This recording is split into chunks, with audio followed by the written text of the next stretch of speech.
Flexport VP Moves to VC. Today, Kaitlyn Glancy, who has spent more than 8 years with the logistics company Flexport, for the last 4 of them as the outfit's vice president of North America, is announcing that she has joined the world of VC as the newest partner at the venture firm Eclipse. On its face, it appears to be a great fit.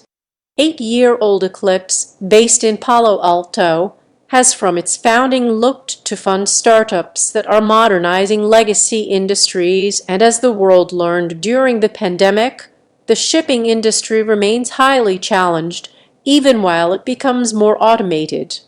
Meanwhile, Glancy has serious operational chops. She oversaw a team of roughly 400 people spanning 10 offices in her previous role and is expert in developing sales teams. To learn more about Glancy and the types of startups that she's likely to be spending the most time with, at least at the outset, we talked with her yesterday morning. TC, presumably, you've seen enough at Flexport to understand the pain points that younger startups might tackle. Where do you see the most opportunity? KC Flexport to date focuses on the freight forwarding customs brokerage business, so really on the international trade, including air, ocean, and then the extension of trucking. With the Flexport acquisition of Deliver, the logistics business that Shopify just sold to Flexport, they are going to be moving into fulfillment and final mile distribution. If you take what they are doing as an example, what customers want is a more end-to-end solution and a more tech-enabled solution. That became for me abundantly clear in the height of COVID, when there were supply chain crunches everywhere and you bought a new couch and had no idea where it was for 6 to 8 months. The biggest theme we saw was resiliency, this sense of how can we react quickly and take whatever comes our way. So I'm really excited to look into the whole suite of startups and players in the supply chain space.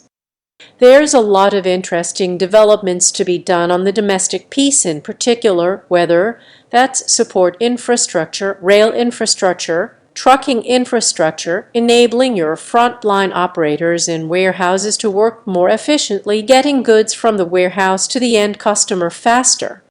There's just so much space to play in. Eclipse just raised a lot of money. Is your role to find undiscovered gems or help the firm to get behind companies that are gaining momentum? Eclipse is focused on seed through Series D. Early stage and early growth are our sweet spots. I'll be focusing much of my time on that seed and Series A space.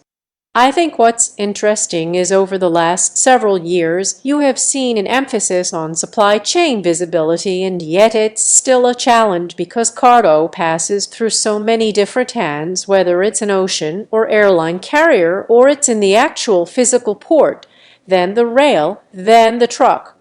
With all of those handoffs, there's always the opportunity to lose track of the cargo, and for me at Flexport, that was always the most painful part of the customer experience, so that for me is the main customer pain point. So I'll want to spend some more time digging into companies that are really looking to crack unique ways of doing that at tracking visibility. Maybe it's predictive analytics through AI. Eclipse sometimes incubates companies. Are you interested in helping to create something from scratch inside the firm? I hope so. That would be fun to do one day.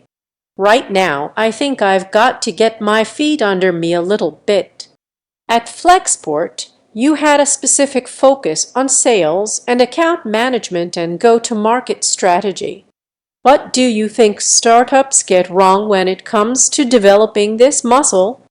Especially if you're a product or engineering-based founder. There tends to be a desire to perfect the product before bringing it to market. What we learned at Flexport was that you don't need to have a totally perfect product. you need to have a minimum viable product you can take to market. One of the great things we did at Flexport was take an MVP to market that wasn't totally perfect, and we started selling it, and we started learning from our customers and then incorporating their feedback into our product. And honestly, we ended up making an even better product as a result because we had hundreds of customer feedback points. If you have a good baseline product, customers want to help solve these issues with you. Then they can help you build for the needs of their business.